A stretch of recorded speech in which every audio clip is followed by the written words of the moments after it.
اعوذ باللہ السمیع العلیم من الشیطان الرجیم بسم اللہ الرحمن الرحیم قل یا اہل الکتاب لا تغلوا فی دینکم غیر الحق ولا تتبعوا اہواء قوم قد ضلوا من قبل وَأَضَلُّوا كَثِيرًا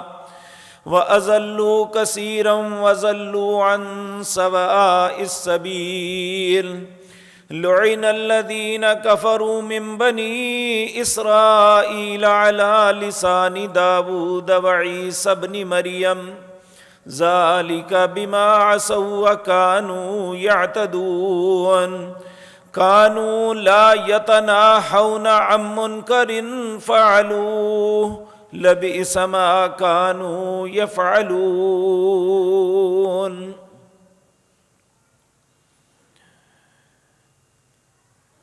حضرات محترم، اللہ مالک نے حضرت انسان کو دنیا میں اگر آزمائش کے لیے بھیجا ہے تو اس کو بے یار و مددگار نہیں چھوڑا، بلکہ اس کی رہنمائی کے لیے 1,24,000 انبیاء مختلف وقتوں میں مختلف قوموں کے اندر تشریف لائے، اور انسانیت کے لیے اللہ نے یہ قانون بنایا۔ میرے اور آپ کے باپ سیدنا آدم علیہ السلام سے جب غلطی ہو گئی، اللہ نے جس درخت کے نہ کھانے کا حکم دیا تھا وہ شیطان کے وسوسے میں آ کے کھا لیا، تو اس وقت اللہ مالک نے میرے اور آپ کے بابا کو یہ حکم دیا، کل نحبتوا منہا جمیعا، اب تم دونوں جنت سے نکل جاؤ۔ جب دنیا میں جاؤ گے تو تمہارا ایک عرصے تک امتحان ہے، تمہاری زندگی جتنی بھی مہلت ملے گی تمہیں امتحان کی حالت میں گزارنی ہے۔ فَإِمَّا يَأْتِيَنَّكُم مِّنِّي هُدًى، ہدایت رہنمائی میں کروں گا، جو میری طرف سے ہدایت اور رہنمائی آئے گی، فَمَنِ اتَّبَعَ هُدَايَ، جو اللہ کی بتائی ہوئی ہدایت اور رہنمائی کو قبول کرے گا، فَلَا يَضِلُّ وَلَا يَشْقَى، نہ وہ گمراہ ہوگا نہ بدبختی اس کا مقدر بنے گی۔ اب دنیا کے اندر قیامت تک آخری انسان تک اللہ کا یہ قانون ہر نبی ہر دور میں رہا ہے کہ جو انسان ان امتحان کی گھڑیوں میں اللہ رب العزت کی ہدایت کے مطابق عمل کرتا ہے، اس کے مطابق اپنی زندگی گزارتا ہے، اس کی نافرمانیوں سے بچتا ہے، اپنی خواہش کو سامنے مد نظر نہیں رکھتا، اس کا دل کسی بھی بات پہ کتنا ہی چاہتا ہو، کتنا ہی پسند کرتا ہو، لیکن وہ ہمیشہ اللہ کے حکموں کو مد نظر رکھتا ہے، وہ کامیاب ہے۔ اللہ ہم سب کو اس رستے پہ چلائے۔ میرے عزیز بھائیوں، نبی کریم صلی اللہ علیہ وسلم کی آمد سے پہلے ایک زمانہ تقریباً سارا گزر چکا۔ نبی کریم نے فرمایا جس طرح فجر سے لے کر عصر ہوتی ہے دن گزر چکا ہوتا ہے، اور چند لمحوں بعد شام پڑنی ہے۔ ہماری اور میری امت کی مثال اس طرح ہے کہ دنیا اپنا وقت گزار کے عصر تک پہنچ گئی، اور ہمارا دورانیہ عصر سے مغرب تک ہے، کہ جو لوگ عزت پائیں گے وہ اللہ کی اس بتائی ہوئی رہنمائی کو قبول کریں گے، ان کے لیے نہ بدبختی ہے نہ ضلالت گمراہی ہے، اور جو قرآن سے ہٹ جائیں گے، اپنی خواہش کے مطابق زندگی بسر کریں گے، تو وہ ذلیل و رسوا ہو جائیں گے۔ میرے عزیز بھائیوں، میں ایک قوم کا تذکرہ آپ کے سامنے عرض کرتا ہوں۔ امت اسلام، امت محمد الرسول اللہ صلی اللہ علیہ وسلم سے پہلے جتنی بھی امتیں آئی تھی، اللہ نے اس امت کو ساری کائنات کی امتوں پہ فضیلت عطا کی تھی۔ وہ تھے بنی اسرائیل، جس کا تذکرہ اللہ پہلے پارے سورت بقرہ کے اندر کہتے ہیں، اللہ فرماتے ہیں یا بنی اسرائیل، اے بنی اسرائیل، اذکروا نعمت ربکم، یاد کرو اللہ کی اس نعمت کو، وانی فضلتکم علی العالمین، دنیا میں جتنی قومیں تھیں ان پہ اللہ نے تمہیں فضیلت دی، سب سے بہتر کیا۔ اور پھر ایسا وقت آیا کہ اللہ نے ان پہ لعنت کر دی، ایک نہیں 2 نبیوں کو بھیجا، لعن الذین کفروا من بنی اسرائیل علی لسان داود وعیسی ابن مریم، اللہ فرماتے ہیں میں نے لعنت بھیجنے کے لیے کہا عیسیٰ بن مریم اور داود علیہ السلام کو کہ بنی اسرائیل پہ جا کے لعنت ڈال دو۔ اب سوال یہ پیدا ہوتا ہے انہوں نے کون سا جرم کیا تھا، کیا گناہ تھا ان کا؟ لعنت کا مطلب ہر مسلمان کو جاننا چاہیے، کیونکہ یہ لفظ ہم بڑی جلدی سے اپنے زبان سے نکال دیتے ہیں۔ لعنت ایک ماں بہن بیٹی کی گالی سے بڑی گال ہے۔ لعنت کا مطلب یہ ہے تم ہمیشہ کے لیے اللہ کی رحمت سے محروم ہو جاؤ۔ تو جو شخص اللہ کی رحمت سے محروم ہو جائے، مجھے بتائیں دنیا اور آخرت میں اس کا کوئی ٹھکانہ ہے؟ اور یہ بھی ذہن میں رکھیں، پیارے نبی جناب محمد الرسول اللہ صلی اللہ علیہ وسلم نے فرمایا اگر کسی شخص کے ایمان کو چیک کرنا ہے تو دیکھو وہ لعنت تو نہیں کرتا، اور ایماندار کثرت سے لعنت نہیں کرتا، صرف اسی پہ کرتا ہے جس پہ اللہ نے کی ہو۔ جس طرح کہ اللہ نے فرمایا لعنت اللہ علی الظالمین، ظالموں پہ اللہ کی لعنت۔ اللہ فرماتے ہیں لعنت اللہ علی الکاذبین، جھوٹ بولنے والوں پہ اللہ کی لعنت۔ لعنت اللہ علی الکافرین، اللہ اور اس کے رسول کا انکار کرنے والوں پہ لعنت۔ تو یہ تو اللہ نے کہا ہے، ہم اللہ کی بات کو دہراتے ہیں، لیکن ہمیں اجازت نہیں ہے کہ ہم ایک دوسرے کو لعنتی کہیں۔ نبی کریم صلی اللہ علیہ وسلم آپ مکہ کے سفر پہ تھے، تو ایک شخص کی سواری نے اسے تنگ کیا، اونٹنی تھی، اس نے تنگ کیا، اس نے کہا تم پہ لعنت ہو۔ نبی کریم صلی اللہ علیہ وسلم نے فرمایا اس سے اتر جاؤ، اسے چھوڑ دو، تم نے اس پہ لعنت ڈالی ہے، یہ اللہ کی رحمت سے محروم، اور اب تمہیں اجازت نہیں دوں گا کہ اس ملعون کے اوپر تم سفر کرو۔ اس لیے میرے عزیز بھائیوں، اللہ مالک نے اگر لعنت کی تو بہت بڑا فیصلہ تھا کہ اللہ نے ہمیشہ کے لیے انہیں اپنی رحمت سے، جس طرح شیطان کو اپنی رحمت سے محروم کر دیا، اللہ نے بنی اسرائیل کو بھی اپنی رحمت سے محروم کر دیا۔ سبب کیا تھا؟ اللہ مالک نے انہیں حکم دیا تھا۔ یہ سورت المائدہ ہے، اللہ رب العزت آیت نمبر 77 ہے، آپ اپنے گھروں میں اٹھا کے دیکھ لینا۔ اللہ نے انہیں حکم دیا، قل، اے میرے نبی انہیں فرما دیجئے، یا اہل الکتاب، اے اہل کتاب، لا تغلو فی دینکم، دین جو تمہیں میں نے دیا ہے نا، اس کے اندر غلو نہ کرنا۔ غلو کیا ہوتا ہے کہ انسان اپنی خواہش کے مطابق اس میں نیا ایڈیشن شامل کرے، اس میں کچھ زیادتی کر دے، اور یہود کا یہ وتیرہ تھا۔ اللہ کے انبیاء ان کے پاس کوئی بھی بات لاتے تو یہ ہر بات پہ پہلے تو اعتراض اٹھاتے، اگر اعتراض نہیں تو کہتے نہیں، جو آپ کہتے ہیں وہ نہیں، اس طرح کر کے ہم کریں گے، یعنی ہر بات میں اپنی خواہش پہ چلنا۔ اور کچھ ان کے علماء تھے جو لوگوں کا مال کھانے کی خاطر بہت سی جھوٹی باتیں اپنے پاس سے گھڑتے تھے۔ اللہ رب العزت فرماتے ہیں قرآن کریم کے اندر سورت بقرہ میں، ان الذین یکتبون الکتاب بایدیہم ثم یقولون ھذا من عند اللہ، یہ اپنے پاس سے باتیں لکھتے پھر لوگوں کو کہتے یہ اللہ کی طرف سے آئی ہے۔ یہ اسباب تھے جس کی وجہ سے اللہ نے ان پہ لعنت کر دی۔ تو اللہ رب العزت یہاں پہلے انہیں وارننگ دی تھی۔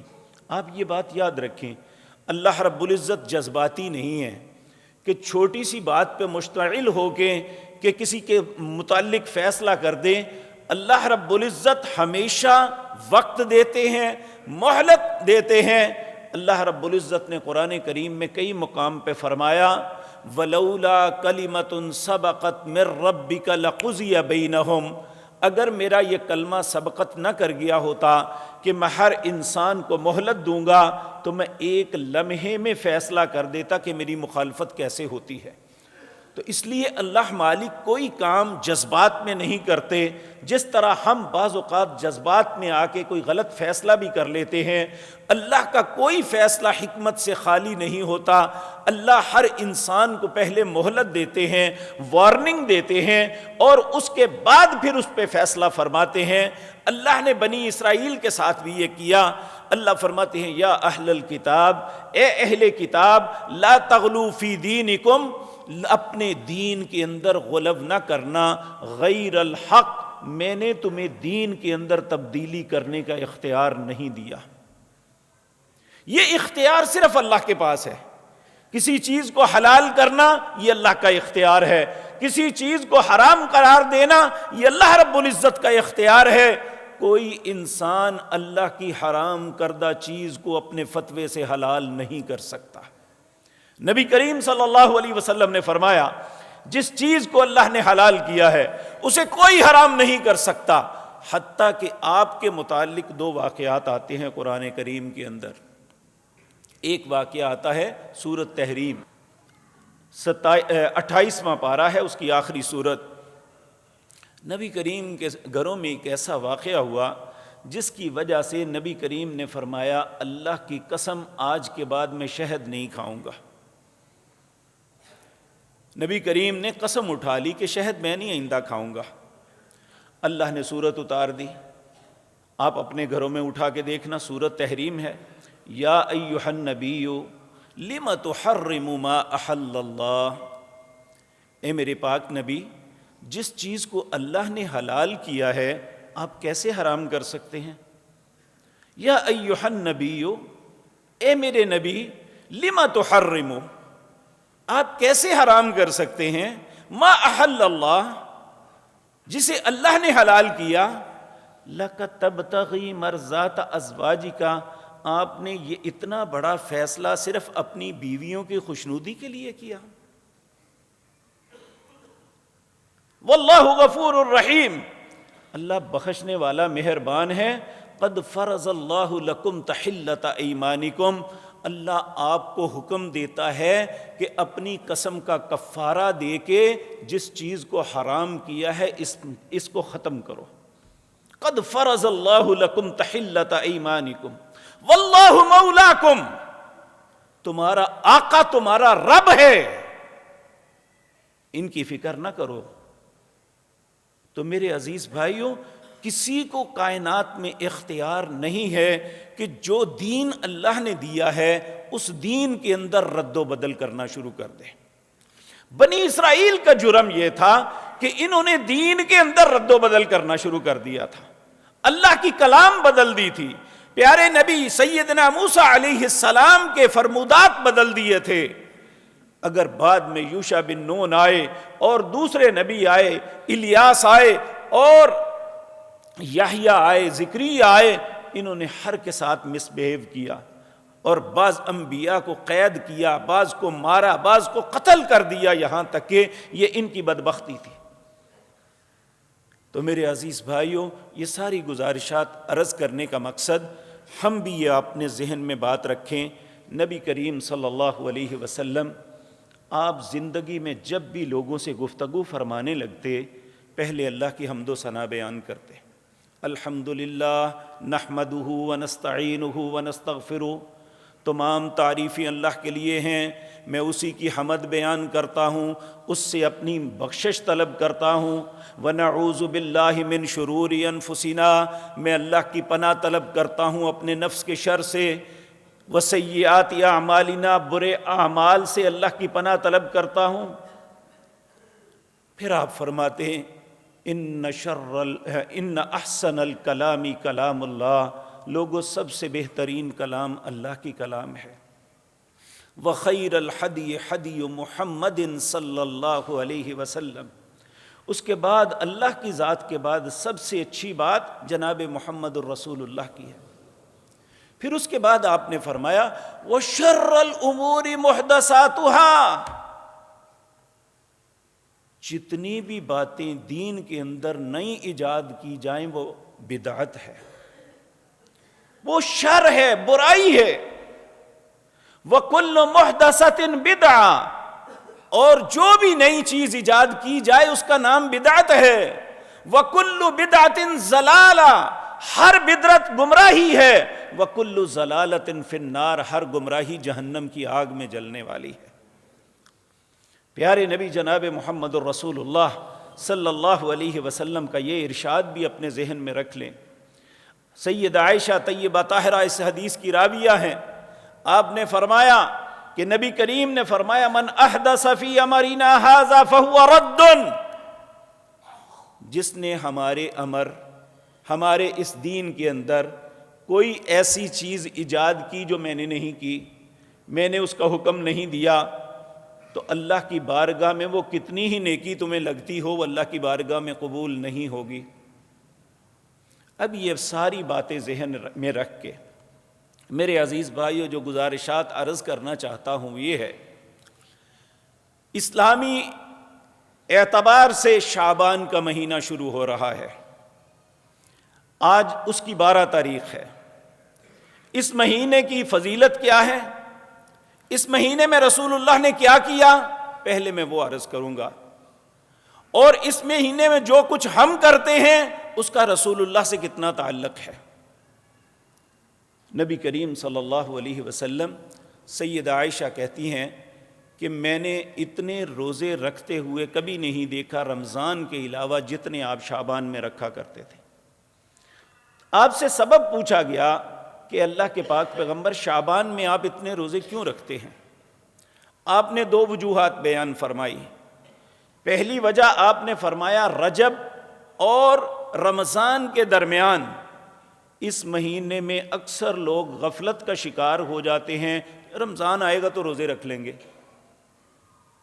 تو میں کہتا ہوں میں غفلت کا شکار نہ بنوں، میں اس لیے کثرت سے روزہ رکھتا ہوں۔ یہ بات میرے عزیز بھائیو ہمیں سمجھ اس لیے نہیں آئے گی کیونکہ ہمارے ہاں نفلی روزے رکھنے کا رواج بہت کم ہے۔ عرب دنیا میں آپ دیکھیں گے کوئی شخص مزدور ہے یا بہت بڑا مل آنر ہے، بہت لینڈ لاٹ ہے، وہ سوموار، جمعرات، ایام 20، چاند کی 12، 13، 14 اور 15 ایام 20 ان کے روزے رکھتا ہے۔ اس لیے وہ ہر مہینے میں سوموار، جمعرات کا اس لیے رکھا جاتا ہے، نبی کریم نے فرمایا ان 2 دنوں میں اللہ کے حضور ابن آدم کے اعمال پیش ہوتے ہیں، تو میں چاہتا ہوں جب میرے اعمال پیش ہوں تو میں اس وقت روزے کی حالت میں ہوں۔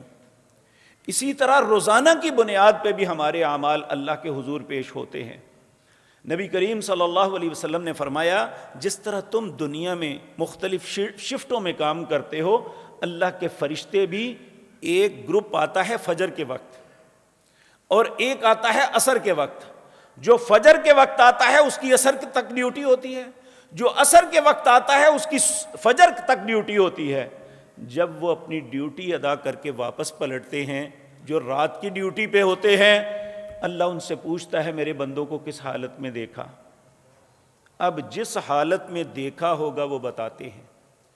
کچھ ایسے خوش نصیب ہیں جو فجر کی نماز ادا کر رہے ہوتے ہیں، تو اللہ کے فرشتے اللہ کے حضور جا کے گواہی دیتے ہیں، اے اللہ جب ہم گئے تھے عصر کے وقت اس وقت بھی وہ بندہ نماز میں تھا، اور جس وقت واپس پلٹے تھے اس وقت بھی نماز میں تھا۔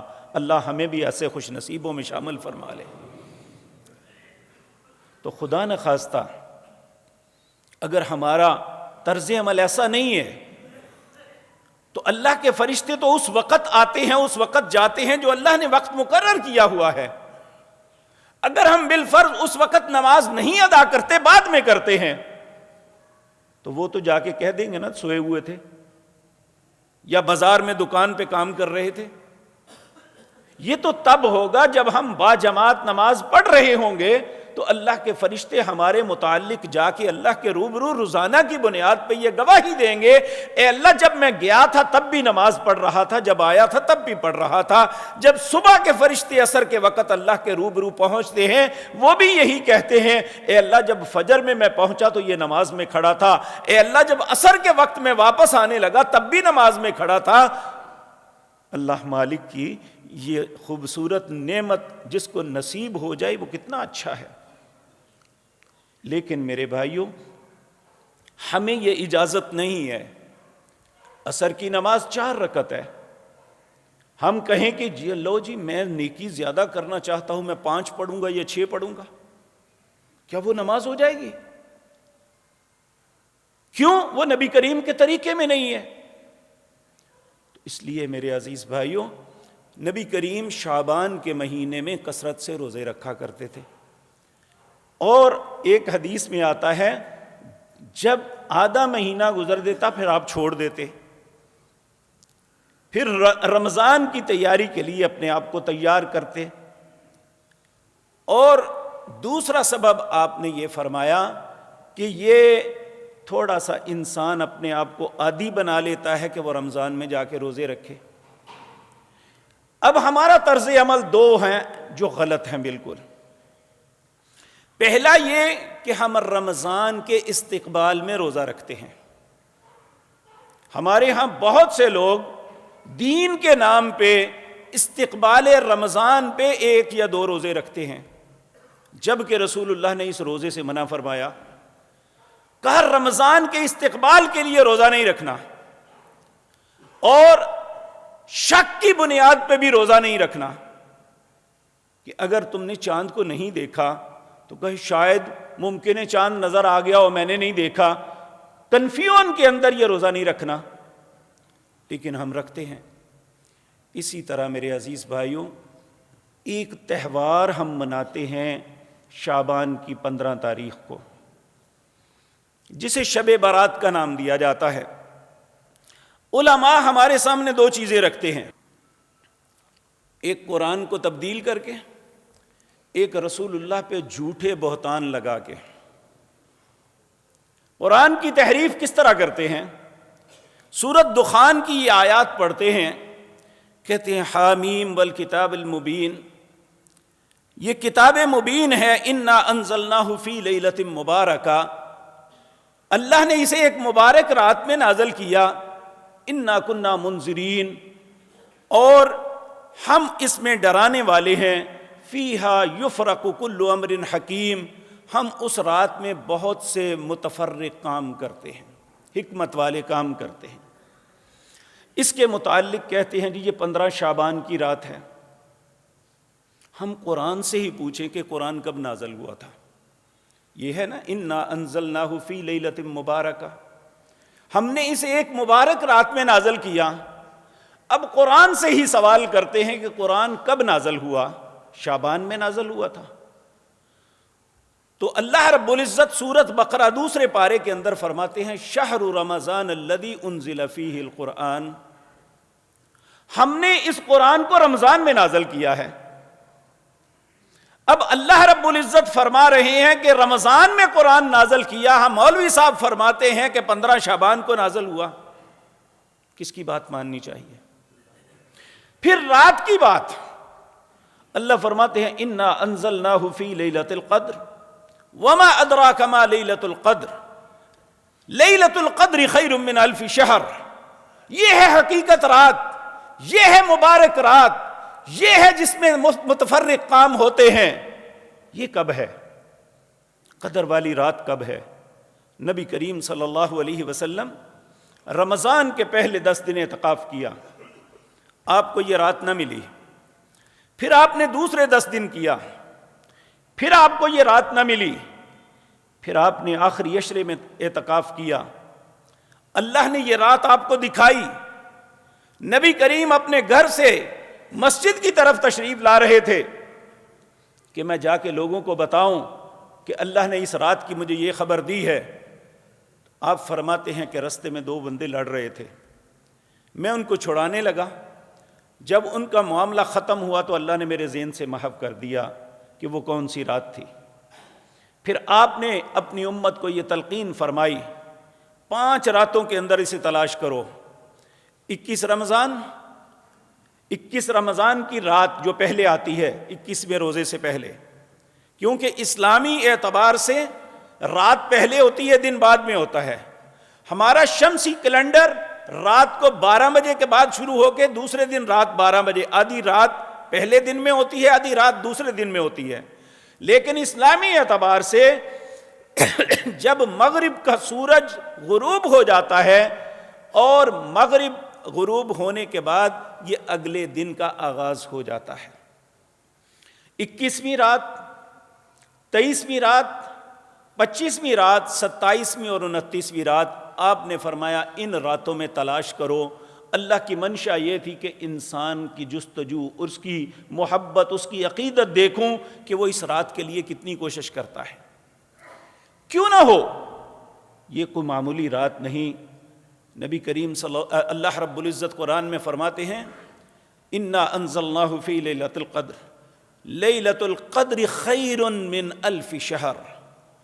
یہ رات کے 5 یا 6 گھنٹے جو شخص جستجو محنت کر لیتا ہے 83 سال 4 مہینے مسلسل عبادت کرتا رہے تو جتنا ثواب اسے ملے گا اللہ ایک رات کو عطا کر دیتے.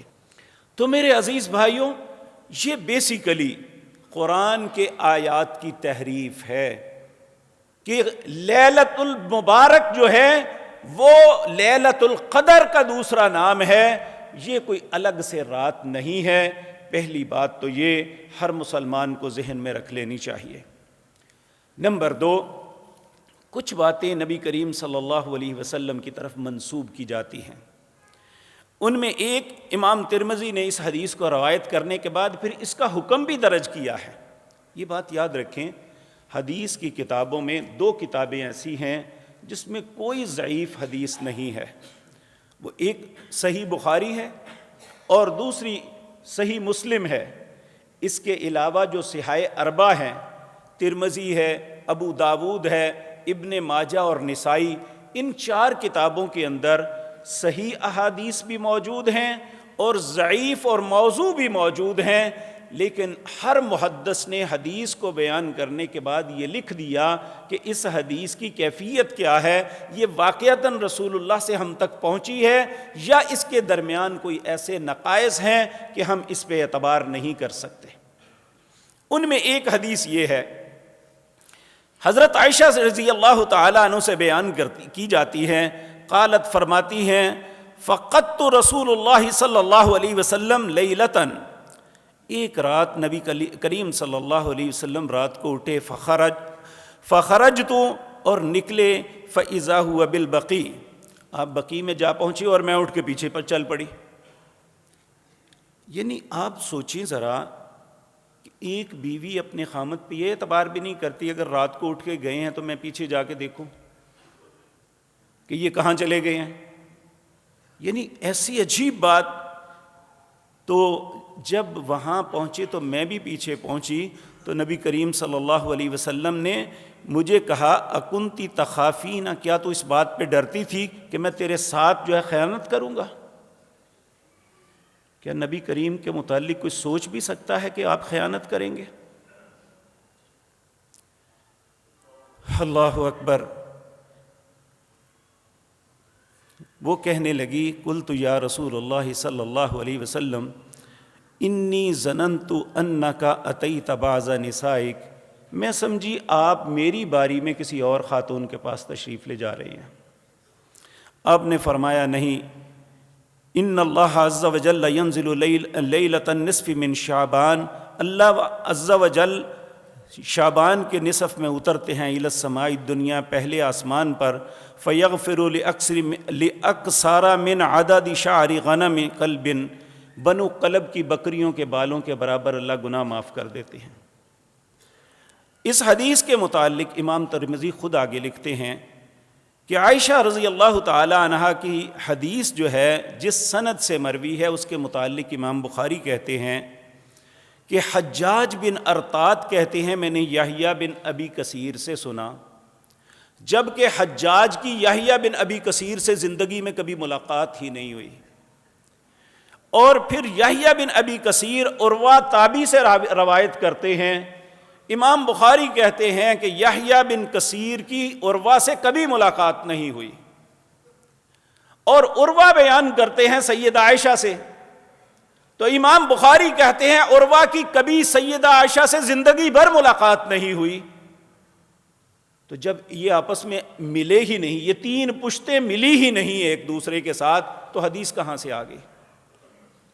اس لیے امام بخاری کہتے ہیں اس حدیث کو صحیح نہیں سمجھا جا سکتا۔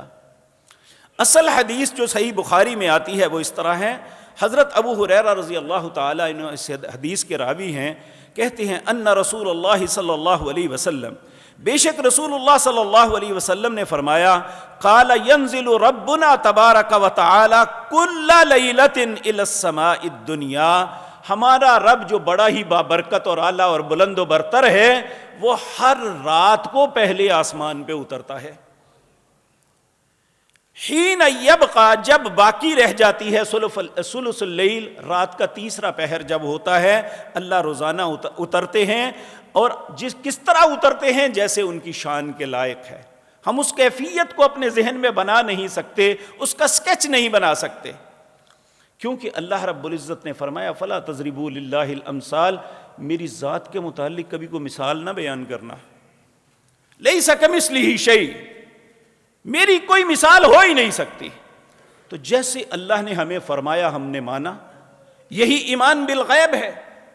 تو اللہ رب العزت فرماتے ہیں من یدعونی، اللہ پہلے آسمان پہ آ کے خود آواز دیتے ہیں، رات کا تیسرا پہر ہوتا ہے، اس وقت لوگ تہجد کے لیے اٹھے ہوتے ہیں، خوش نصیب، اللہ ہمیں بھی ایسی خوش نصیبی نصیب کر دے۔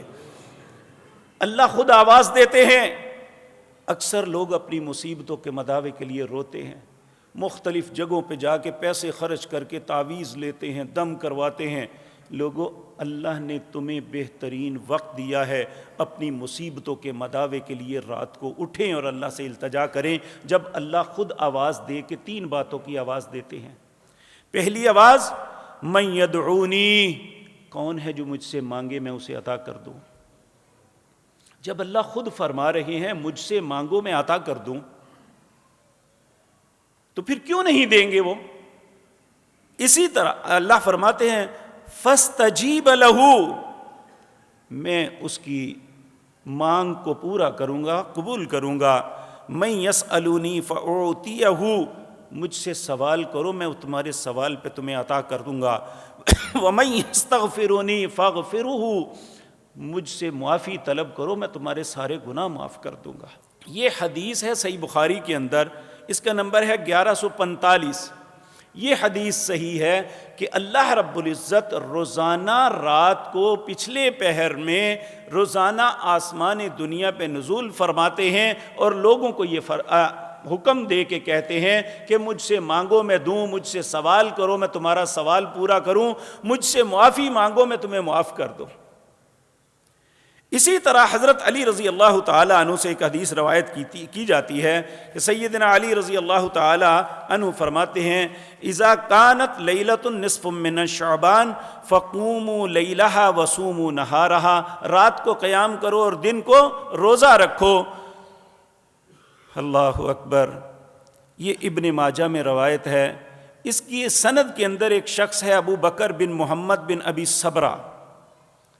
اس شخص کے متعلق محدثین کہتے ہیں یہ کذاب، جھوٹا تھا، اپنے پاس سے باتیں لکھ کے رسول اللہ کی طرف منسوب کر دیتا تھا، اور یہ ساری باتیں ان علماء کو پتہ ہے جو ان احادیث کو حدیث کی کتابوں میں پڑھتے ہیں، لوگوں کے سامنے بیان کرتے ہیں، ان کو پتہ ہے ان میں ایک حدیث بھی صحیح نہیں ہے، لیکن اپنے کھانے پینے کا چکر چلتا ہے تو کہتے ہیں ٹھیک ہے۔ میرے بھائیوں میں بعض اوقات مجھے بعض لوگ یہ فرماتے ہیں کہ لوگ کچھ کرتے ہی ہیں نا جی، کرنے دو، آپ کیوں منع کرتے ہیں؟ میرے بھائیوں یہ بات یاد رکھیں، بنی اسرائیل میں جب لوگوں نے یہ منع کرنا چھوڑ دیا تھا نا، اسی وقت اللہ نے فرمایا تھا کانوا لا یتناہون عن منکر فعلوہ، پہلے فرمایا ذالک بما عصوا وکانوا یعتدون، کانوا لا یتناہون، وہ منع کرنا انہوں نے چھوڑ دیا تھا، تو اگر کرنے والوں کو سزا یہ ملی تھی کہ اللہ نے انہیں بندروں کی شکل میں بدلا تھا، تو نہ کہنے والوں کو اللہ نے خنزیروں کی شکل میں بدل دیا تھا۔ کوئی شخص کسی کو اللہ کی عبادت سے روکے اس سے بڑا بدبخت کوئی نہیں، لیکن جو عبادت رسول اللہ نے یا اللہ نے مشروع نہیں فرمائی اس کو عبادت نہیں کہا جا سکتا۔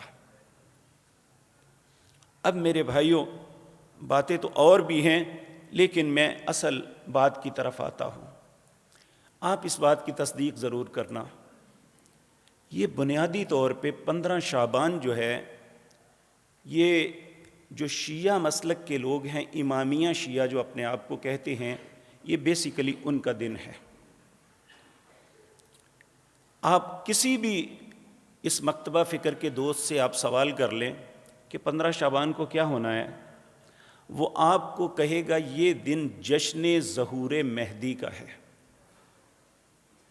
اس دن ان کا عقیدہ یہ ہے کہ ان کے 12 امام تھے، 12ویں امام کا نام تھا محمد بن حسن عسکری، جبکہ تاریخ میں لکھا ہے کہ حسن عسکری کی اولاد کوئی نہیں تھی، لیکن یہ کہتے ہیں محمد بن حسن عسکری یہ امام غائب ہیں جو لوگوں کی تکلیفوں مصیبتوں کو دیکھتے ہوئے یہ ایک غار میں غائب ہو گئے تھے، اور یہ قیامت کے قریب نکلیں گے، اور یہ نکلیں گے 15 شعبان کی رات کو۔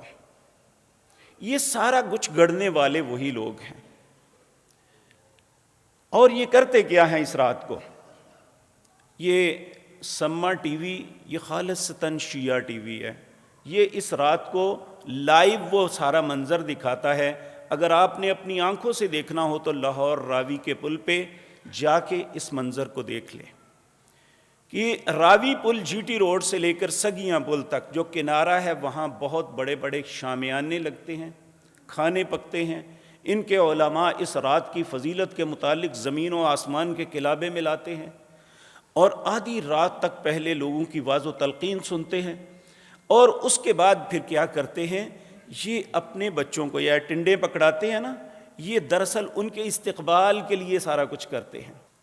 اور بڑے لوگ، میں نے جس وقت یہ دیکھا تھا اس وقت لاہور میں ایک پریس تھا کوہ نور جو کھاتے بناتے تھے، یہ انہوں نے ایک کاغذ چھاپا ہوا تھا، ہمارا ایک بھائی یہاں لے کے بھی ایک دفعہ آیا تھا، اس کے اوپر اللہ کی حمد و ثنا، نبی کریم صلی اللہ علیہ وسلم اور آل بیت کے متعلق ان کے درود و سلام، اور اس کے بعد صحابہ کی ذات مطہرہ پر تبرہ، پھر اس کے بعد ایک چھوٹا سا کالم بنے ہوتا ہے جس میں یہ اپنی التجائیں لکھتے ہیں، اس کو ایک کشتی بنا کے اس کے اوپر ایک کینڈل رکھ کے دریا پہ چھوڑ دیتے ہیں، دریا کے کنارے پہ کھڑے ہو کے ساری رات یہ لفظ پکارتے ہیں، ادرکنی یا صاحب الزمان، اے زمانے کے مالک تو ہماری مدد کے لیے آ جا۔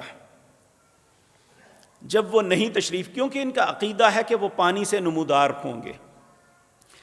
کراچی سمندر پہ بھی یہ کام ہوتا ہے، اور میرے علم کے مطابق جو میں نے اپنی آنکھوں سے دیکھا ہوا ہے وہ لاہور میں دیکھا ہے۔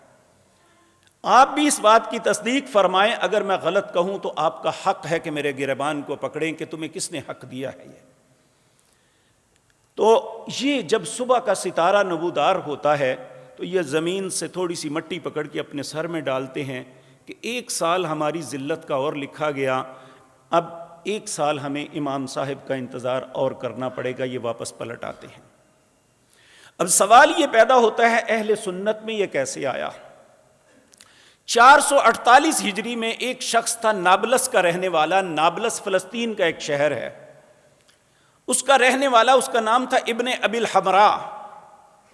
اس بندے نے 448 ہجری میں قرآن بڑا خوبصورت پڑھتا تھا، اس نے 448 ہجری میں بیت المقدس کے اندر ایک نماز لوگوں کو شروع کروائی جسے صلاۃ الفیہ کا نام دیا گیا۔ یہ ہزاری نماز ہے، اور اہل سنت بھائی آج بھی یہ پڑھتے ہیں۔ یہ نماز 100 رکعت پڑھتے ہیں، اگر 100 رکعت پڑھیں تو پہلی ایک رکعت میں سورۃ فاتحہ کے بعد 10 دفعہ قل ھو اللہ پڑھتے ہیں، یا یہ 10 رکعت پڑھتے ہیں تو ایک سورۃ فاتحہ کے بعد 100 مرتبہ قل ھو اللہ پڑھتے ہیں۔ کہتے ہیں جب یہ کوئی صلاۃ الفیہ پڑھ لیتا ہے تو اتنے لاکھ فرشتے اوپر سے اترتے ہیں، قیامت تک اس کی مغفرت کی دعا مانگتے ہیں۔ یہ کس نے کہا ہے؟ یہ نماز تو پہلی دفعہ ابن ابی الحمراء نے 448 میں پڑھی تو بات رسول اللہ کی طرف منسوب کر دی کہ آپ نے کہا ہے. اس سے پہلے یہ نماز کسی نے نہیں پڑھی تھی، لیکن لوگ آج بھی پڑھتے ہیں. پھر صلاح الدین ایوبی نے اپنے دور کے اندر جب اللہ نے انہیں قوت و قدرت دی، اس نے عالم عرب کے اندر بغداد، شام، ان سارے ممالک کے اندر اس بدعت کو بزور شمشیر ختم کروایا، لیکن بر صغیر کے اندر یہ ختم نہیں ہوئی. اس کا سبب ہمارے مغل بادشاہ جتنے تھے، ان کی گھروں کی جو ان کی بیویاں تھیں وہ سب کی سب شیعہ مسلک تھی، ایرانی نسل تھی، اور ان کی وجہ سے یہ سارا معاملہ یہاں آج تک پھیلا ہوا ہے. اور لوگ عید سے زیادہ، عید الفطر، عید الاضحیٰ سے زیادہ اس کو ترجیح دیتے ہیں. اور پھر عجیب و غریب باتیں علماء بتاتے ہیں لوگوں کو کہ اس رات روحیں آتی ہیں، آپ ان کے لیے بہترین کھانے پکائیں. اب مجھے بتائیں، اگر روحیں آتی ہیں تو کھانے مولوی صاحب کھاتے ہیں، روحوں کو کہاں سے پہنچ گیا؟ جبکہ قرآن ہمیں بتاتا ہے کوئی روح آ نہیں سکتی. سورۃ مؤمنون ہے 18واں پارہ، اس کا آخری رکوع، اللہ فرماتے ہیں حتی اذا جاء احدہم الموت، جب کسی بندے کی موت کا وقت آتا ہے اس وقت وہ اللہ کی منتیں شروع کر دیتا ہے، کہتا ہے قال رب ارجعون، اللہ ایک مرتبہ واپس لوٹا دے. اللہ پوچھتے ہیں کیا کرے گا جا کے؟ کہتا ہے لعلی اعمل صالحا فیما ترکت، میں اچھے کام کروں گا جو میں چھوڑ آیا. تو اللہ فرماتے ہیں کلا، اب یہ نہیں ہو سکتا. جب یہ بار بار منتیں کرتے ہیں، اللہ رب العزت فرماتے ہیں انہا کلمۃ ہوا قائلھا، تیرے کہنے کی بات ہے، کہتا رہے. ومن ورائہم برزخ الی یوم یبعثون، اس کے اور دنیا کے درمیان ایک پردہ حائل کر دیا جائے گا جسے برزخ کہتے ہیں. یہ قیامت تک نہیں کھلے گا. نہ وہ دنیا والوں کے حالات کو جانتے ہیں، نہ دنیا والے ان کے حالات کو جانتے ہیں. تو مولوی روح کہاں سے لے آیا؟ اور کچھ ارواح ایسی ہیں جب ان کی روح کو اللہ کی بارگاہ میں پہنچایا جاتا ہے، اللہ کہتا ہے اکتبوا کتاب عبدی فی علیین، یہ میرا نیک بندہ تھا، اس کی جنت میں علیین، اعلیٰ جنت میں اس کی روح کو پہنچا دو.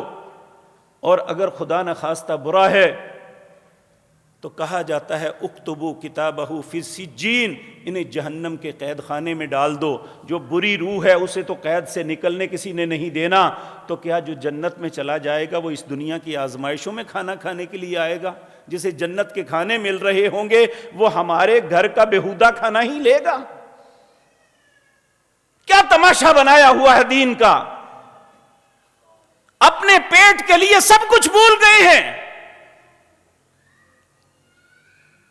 یہ آپ لوگوں کے گھروں سے کھانا نہیں کھاتے، یہ اب جہنم کا ایندھن اپنے پیٹوں میں بھر رہے ہیں جو قیامت کا دن نکلے گا انشاءاللہ.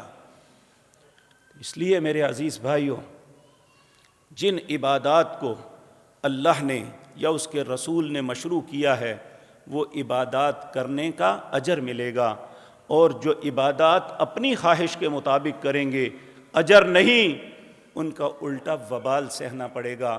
اللہ یہ باتیں مجھے اور آپ کو سمجھنے کی توفیق عطا فرمائے. اقول قولی